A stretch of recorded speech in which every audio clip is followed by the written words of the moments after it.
It is finally time. We have reached Dragon Slayer, and this is where we will hopefully complete all of the free-to-play quests while playing blindly. And I gotta say that this turned out to be a very fun video both to record and to watch back, and it is definitely my favorite video of the series so far. So I think it's time to just get straight into the video. In BlindManMode, I will be trying to obtain the Old School Runescape quest cape while playing in almost complete blindness. But you will be able to follow along from above and see everything that happens all around me. While this is what my perspective will look like. So welcome to BlindManMode. Okay, so this is it. Here we finally are ready to start Dragon Slayer, which we have been waiting for a very long time.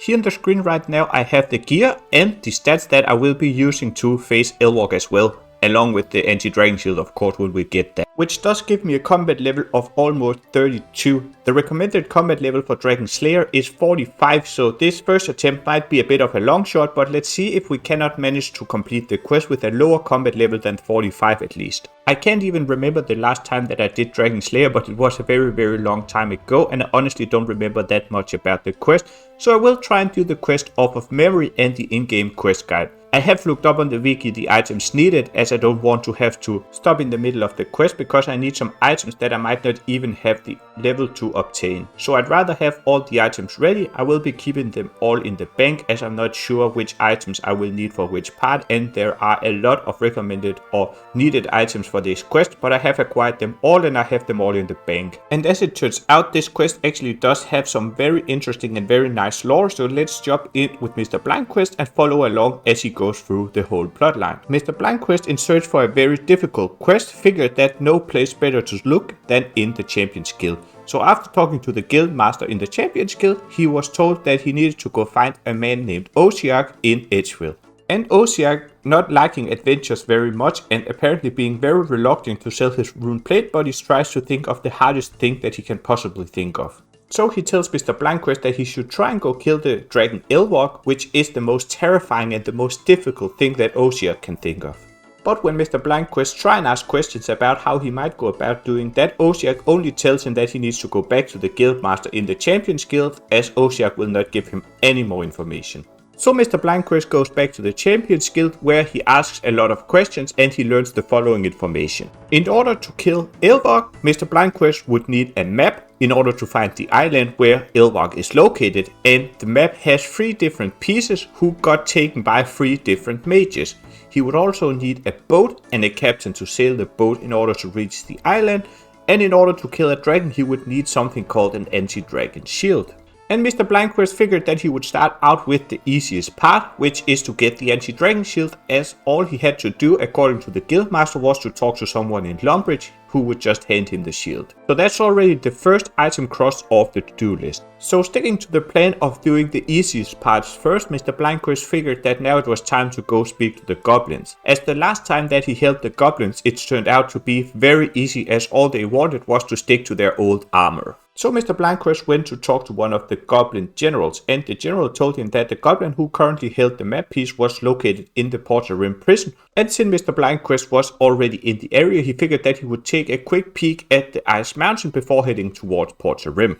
And Mr. BlindQuest had been told that he needed to speak to the Oracle who could be found at the Ice Mountain, so after taking a quick look around the Ice Mountain, he found the Oracle, and the Oracle told him that he would need 4 different items in order to unlock some kind of a door that could be found below the Ice Mountain, which he would need to open in order to find the map piece. And as I said earlier, it has been a very long time since I did this quest, so after coming back with the 4 items, I went and searched for the door. And I had no idea where that door could be found, so I figured that since it would be under the Ice Mountain, it would be close. So I ended up doing 2 full laps around the mountain in the darkness before I thought that it might actually be down inside the Dwarven mines, which I probably should have thought beforehand, as I know that those mines are nearby and probably are below the mountain, but I did decide to run around 2 times the mountain hoping to find a door. But after having the idea to go down into the Dwarven mines, finally it wasn't long before I managed to find the door, used the items on the door, and I find the first piece of the map inside a chest which belonged to one of the 3 wizards. And that is the first of the 3 map pieces found. Now it is time to go to the Portal Rim prison and see if I can get the second map piece back from the goblin. And after having some issues finding the door, Mr. BlindQuest does manage to make his way into the jail and talk to the goblin. But the goblin refuses to hand over the map piece and wants 10,000 gold, which is a lot for Mr. BlindQuest, so Mr. BlindQuest goes in search for a bank to get some runes and take care of the goblin himself. And after quickly killing the goblin using mage, Mr. BlindQuest uses one of his new spells that he had learned that allows him to grab an item from far away, and with almost the entire map obtained, he thinks that since he is in Porter Rim, it would be a good time to go and look for a boat. And just as luck would have it, on the nearby pier there is a man who is willing to sell Mr. BlindQuest a boat for only 2,000 gold. So once again Mr. BlindQuest has to make his way back to a bank to get the money, and he buys the boat. And after making a few reparations, the boat is ready to go, and all you need is the last map piece and a captain. And this is where Mr. BlindQuest really starts getting the idea of how dangerous Crandor really will be, as he has tried to recruit multiple captains and no one wants to go to Crandor. And the only captain that Mr. BlindQuest could find that will take him to Crandor is Ned, that lives in Draenor Village, who is a retired captain who would pretty much sail to anywhere at this point, as he just really wants one last chance at being the captain of a boat. But even Ned says that in order to go to the boat he will need to see the final map, as he isn't sure exactly where Crandor is, and he will definitely not go without a map, so Mr. BlindQuest needs to go find the third and last map piece. And Mr. BlindQuest had saved this map piece for last, as he figured that it would be without a doubt the most difficult one to get, as he needed to go through some kind of a house and a maze at the same time.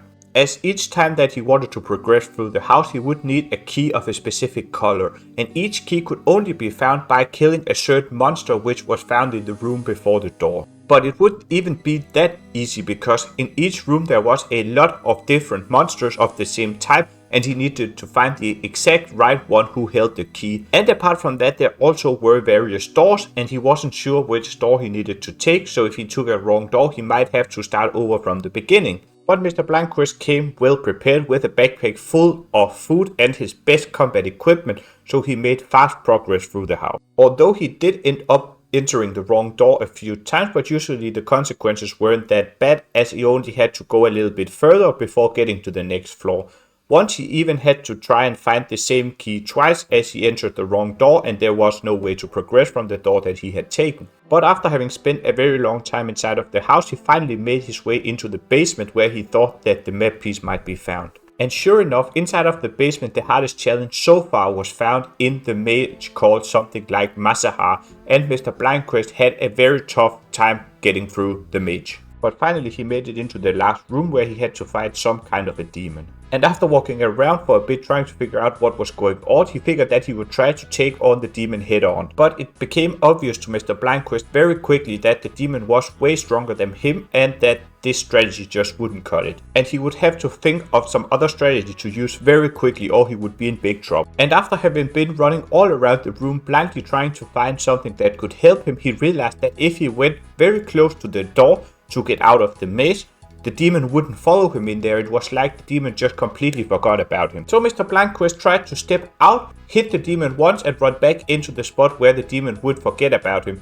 But sometimes the demon was a lot faster than him, and he would get hit before getting back into cover, and he didn't have a lot of fish left. So Mr. BlindQuest had to realize that it wouldn't be possible to kill the demon like this. But Mr. BlindQuest had an idea. If the demon wouldn't follow him into that corner, maybe it would be possible for him to stand in the corner and use magic on the demon, and it wouldn't be able to touch him. So Mr. BlindQuest went back to the bank in search of runes, in order to come back and try killing the demon with magic. And after having made his way all the way back through the maze once again, but this time a lot faster, as Mr. BlindQuest remembered the way to take this time, he was ready to try the demon again, and this time with magic. And as it happens, it turned out to be very easy to kill the demon with magic. As Mr. BlindQuest had suspected, the demon wouldn't go into the corner to chase him, so he could pretty much kill the demon for free. And using the key that the demon dropped, Mr. BlindQuest did manage to find the final map piece in a chest. And now having the final map, he went back to Ned, who agreed to take him to Crandor. And looking back at his to-do list, Mr. BlindQuest realized that now he was ready to take on Elvarg.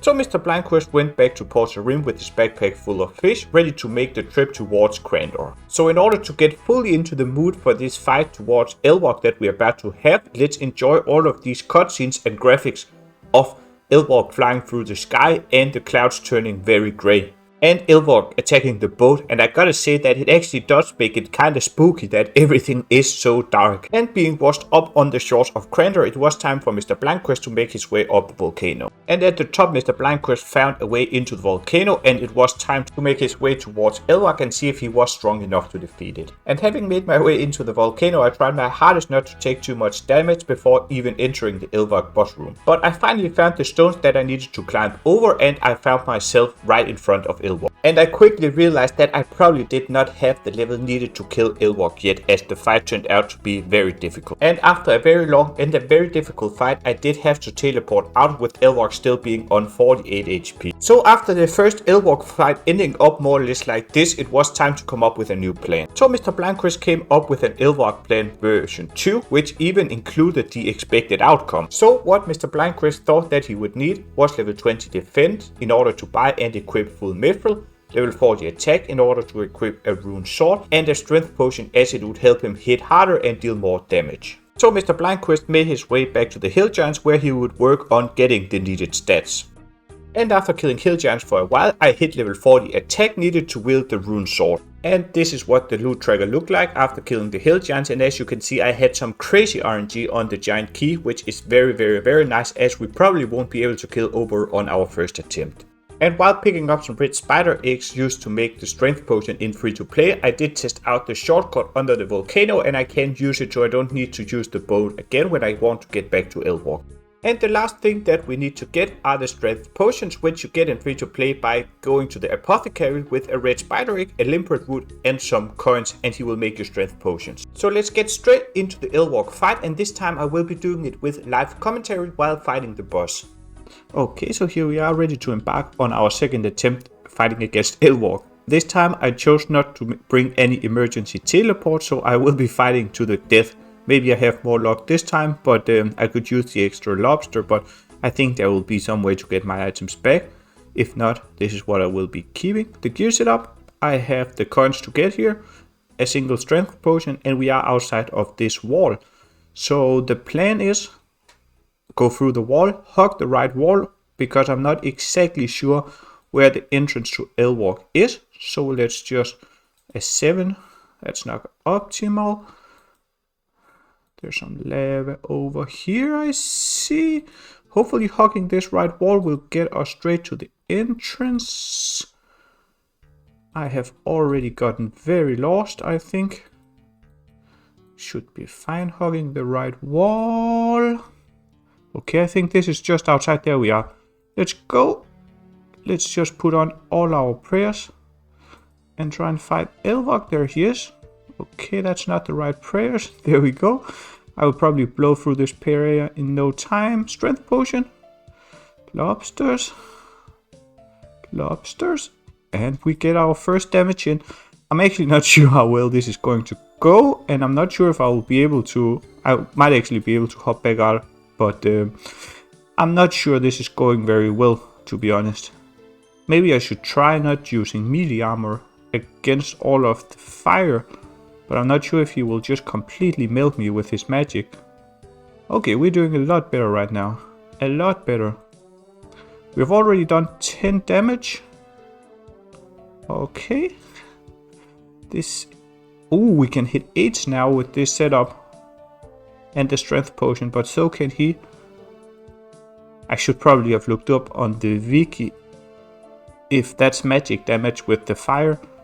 But he doesn't seem to be hitting too much with melee right now. Okay, and then 9. Definitely not optimal. Okay, we are getting close to half of our food used. And he is still fairly above half HP. This is turning out to be very difficult actually. A 6 is great, but we just don't have the accuracy. We do actually get some very nice hits in, but not often enough. Okay, we are almost halfway. And we have 13 lobsters left. Halfway now. This is a lot better than the last time. The last time I ended up with Elvarg on 48 HP. This time he is on 30 now, below 30. 10 lobsters, this might actually be close. probably shouldn't have spent all my prayer points at the beginning. I should have tried to flick or something like that. I am on the accurate attack style, as I think that my biggest problem right now is not hitting. Let's just try potting up once again. Hope for the best. 8 lobsters left, 26 HP. We need some hits, and we need some hits right now. Okay, a 7 is huge. Okay, a 4, he's at 15. We have 7 lobsters. This might actually be possible. Ooh, that's 2 9s from him. That's not good at all. We need some hits now. We need some hits right now. That's not a hit. And we need him to stop hitting. Okay, a 3, not the best, but not the worst. 13 HP. Come on, hit. A 2, not good enough. 10 HP. 4 lobsters. Come on, come on, come on. Give me some hits. Okay, that's another 3. 7 HP. We can one hit him now. It's done. We got it. We got it. 3 lobsters left. I can't believe that. Let's enjoy this cutscene of me cutting off the head. I can't believe that we actually managed to do that. 3 lobsters yet left. I was sure that we were going to lose when he started hitting all those 9s. It might have been Clutch taking off the armor here. Wow. I'm shocked. I did not expect that to work at all, honestly. Let's take a look at this gear. It does look quite amazing. This gear right here with the Mr. Blind Quest head on. And we got the Elvarg's head. Can we equip it? No, we cannot. That was because we were in here. Equip. No, I thought that would have been a bit macabre if it was possible to equip the head. But then I guess that's it. And we will be getting back to the warrior skill with the head, I imagine, or Orsar. Okay, so I'll see you back in Edgewood. That's incredible. I'm very shocked. I wasn't expecting that to work, actually. I thought we might need some higher levels, but perfect. So let's get to Edgewood. Okay, so here we are after what turned out to be a very intense boss fight, and you could probably tell by my voice and heavy breathing that I was quite nervous, but we managed to get it done, and I'm very happy about that. So let's complete this quest. And as you can probably see, I did completely forgot about putting my POV on a full screen, and I do apologize about that, but if you get very close to the monitor, you might be able to see the reward here. 2 quest points and a ton of combat XP, which is very nice, and access to the rune plate body, which I don't really want to buy in this shop, as I think it costs more than 100k, and I really don't want to make that much money. But these combat XP are very nice and will help us a ton in getting closer to be able to kill Obor. So with the last free-to-play quest done, that means that we only have 2 goals left before we can get into members content. We need to kill Obor the Hill Giant boss, and we need to kill Bryophyta the Moss Giant boss. And as you can see here, these 2 bosses have some very high max hits and some very good stats. So how exactly do we go about killing these 2 bosses playing only free-to-play?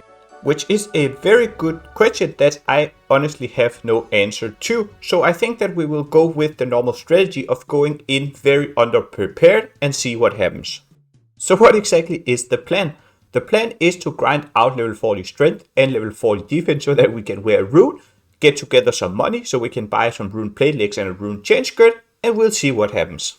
And while killing some hill giants preparing for Obor, we got our second ever multi-random event on the account. And some of you might remember how the last time the tornado joystick strategy did manage to get us the evil twin on the very first attempt. But this time we weren't so lucky, and I did manage to catch 2 sisters eventually. This clip is sped up 4 times, so it did take quite a while, but none of them were the evil twin, so apparently I got teleported to a random location. And this time I did get quite lucky that I got teleported right back to the Varrock fountain, although it was annoying having to go back to Hill Giants.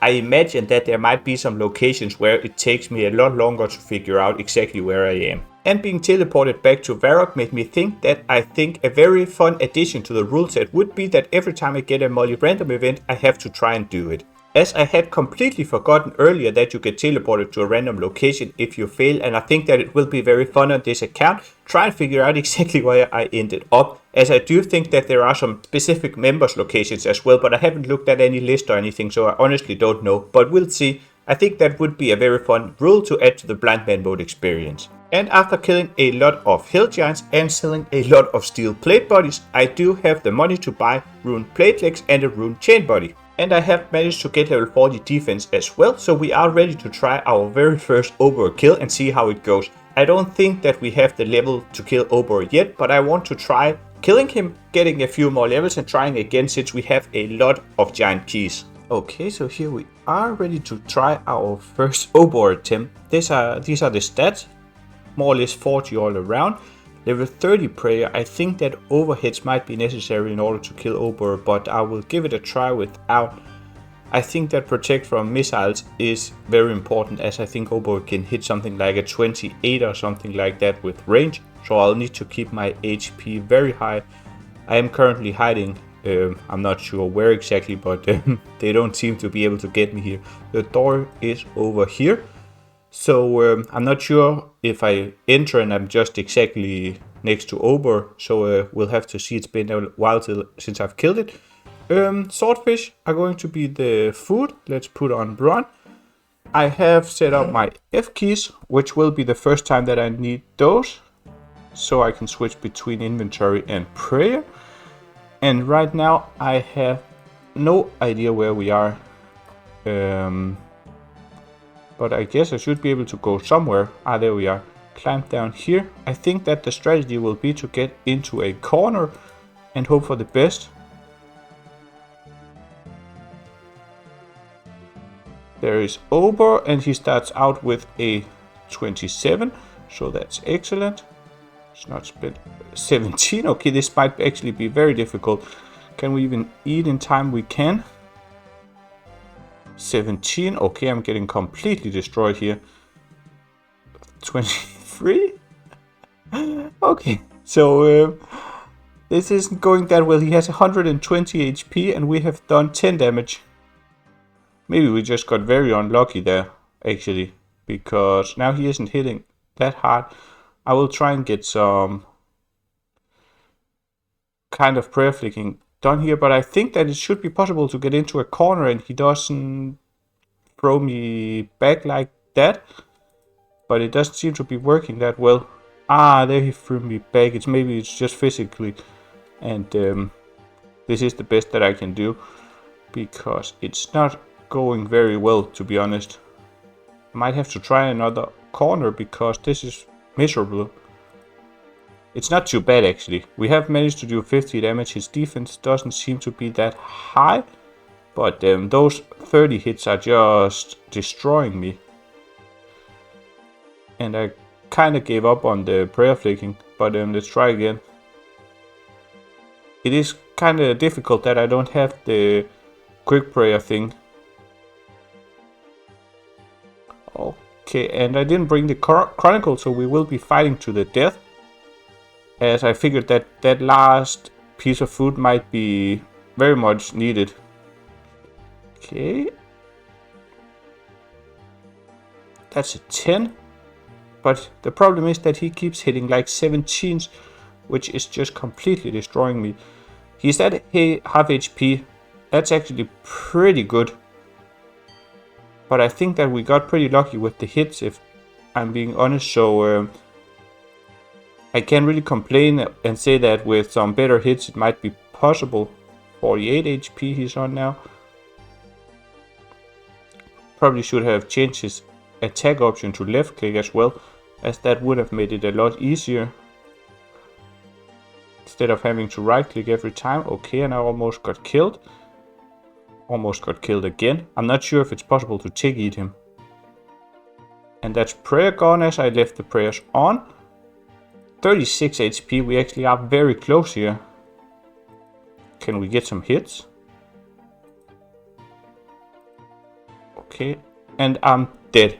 So not the best PvM performance by me, if I'm being honest there, but it's not too bad either.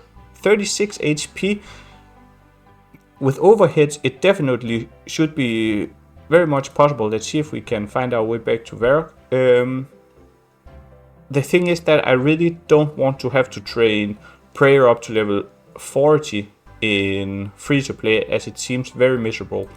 But maybe I will train my stats. I'm attacking everything on my way. It's very difficult still to navigate. I am getting a lot better. Oh, here we need to go this way. But yeah, I will probably have to train my stats maybe with all 45s and try again. We weren't that far off, honestly, with some better prayer flicking, and I had a few swordfish left even. It actually should be possible. So I'll see you back when we get some more levels. So in order to make my incoherent rambling after dying to Obor into something a little bit more specific, I have made the plan number 2. And there are 2 parts to this plan. First, getting a little bit better stats, as I will want to get level 45 defense, level 45 attack, and level 45 strength by killing some more hill giants and stacking up some more giant keys, in case that we will need like 10 attempts that I don't think is that unrealistic with my current track record on this account, as well as my prayer flicking skills that you have now seen in various boss fights. And the other part of the plan is to get a little bit better gear, and these Ogress warriors do drop some nice upgrades. I currently have a mithril full helm and a black square shield, and they do drop a mithril kite shield and 2 rune helmets. So hopefully we can get these 2 upgrades and we'll be ready to kill Obor, I'm sure. And this is us with level 45 attack, defense and strength, and now 607 hill giants kill count and 12 giants key, which is just incredible RNG, and it will come in very handy, as I'm sure that we will spend most of those keys getting our first kill count. And apparently these Ogress warriors have some ridiculous magic defense, so as you can probably gather by this 4-minute clip of getting my first kill count, these kills are taking quite a while. So I think that it is really time to cross my fingers and toes that I will have the incredible luck that I have as hill giants here as well, and I can get the shield and helmet quite fast. If not, I will be here for a very long time making these Ogress warriors. But since I have already showed you the plan 2, there is no backing out until we have a new helmet and a new shield. So I will come back when we get one of the 2 drops or something else interesting. And that didn't take very long, as here we are on our 4th kill count and we got the mithril kite shield, so now we just need a helmet. The luck continues for now. And would you believe that here we are once again after only 12 kills with the rune med helm, and we are ready to go back to Obor and give it another shot. Okay, so here we are back to try Obor once again. As you can see here on the loot tracker, I have 15 keys. Very good RNG on the key grind here, so we can try a ton of times. Okay, let's put up. And I actually saw Obor here. I have my nose directly in the screen in order to see what's going on. How to retaliate is on, and he already attacked me. So let's get into the corner first of all. Is this already in the corner? Ooh, good start. Didn't get that prayer up in time. I'm not sure if I actually am in the corner here. Okay, I need to keep attacking. Okay, we have defensive prayer on. Let's see if we can get some hits in here. We are hitting a lot worse than the last time. Okay, let's not blow all our prayer points. A lot of zeros from him. This is looking very good actually. A 12 isn't great. But I have done a lot of damage already. A 19 is very bad. Oh, it started out very good this, but we are getting completely destroyed right now. I don't know why he's using that attack all the time, but it's hitting a lot. I don't know if that's his range attack actually. Because I have seen on the wiki that it's the range attack that I need to pray against. But it's nice. 5, at least some damage. We should be able to hit like 11 or something, I think. But we haven't had any good hits yet. He's hitting very hard. We had way better RNG the last time. I might just come back and try again. I have a ton of keys, and I think that it should be possible to kill him with these stats and this armor. And I really don't want to keep killing hill giants, as it's not that fun. Yeah, this time we just didn't hit anything. I should have put it on the accurate attack style, I think.